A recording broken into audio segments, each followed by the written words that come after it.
Guys, dito po kami ngayon. Nagse-trade po kami ng pipe na pipe protection. Ito po, gamit po namin ang trading machine. Yan po ang napakahusay na operator ng trading machine po namin. Yan po, panoorin niyo po kung paano po ang proseso sa pagte-trade ng pipe.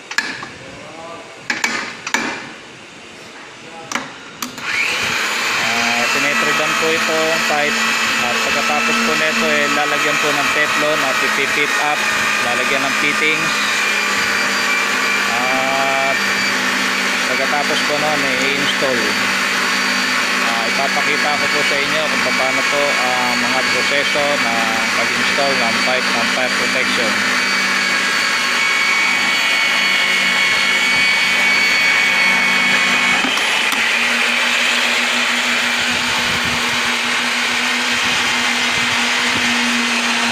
Pagkatapos pong malagyan ng trade, ayan na po siya. Lalagyan po yan ng teflon at ipipit up.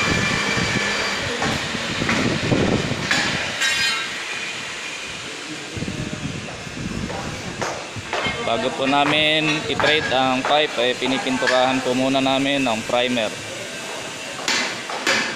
Pagkatapos pong malagyan ng trade at mapit up ang fitting,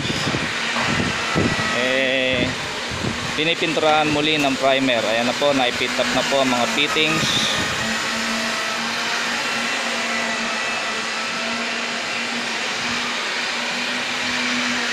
At pagkatapos po nito, pag natuyo na po ito, i-install na po namin ito sa bawat location po ng paglalagyan ng abang ng sprinkler.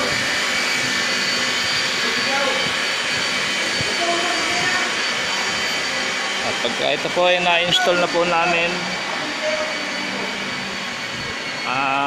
pagkatapos pong ma-install,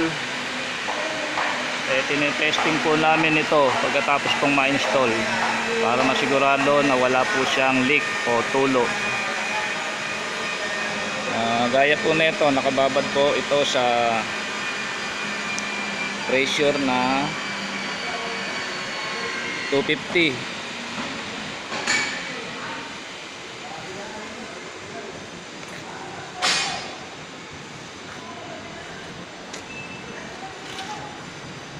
Ayan po, nakababad na po ito. May pressure na po ang pipe ng fire protection.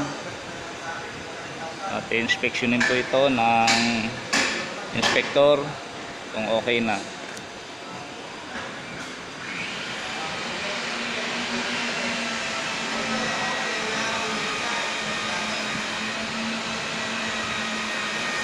Ganyan lang naman po kasimple. Pag ito ay perfect, wala pong leak o tulo, i-drain na po muli ang tubig nito.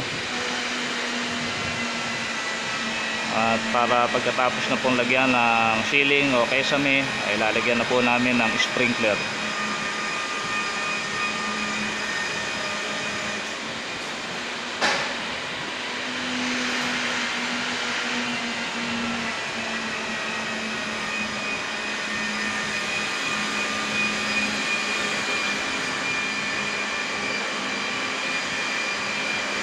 Ganyan lamang po guys ang pag-install ng pipe ng fire protection.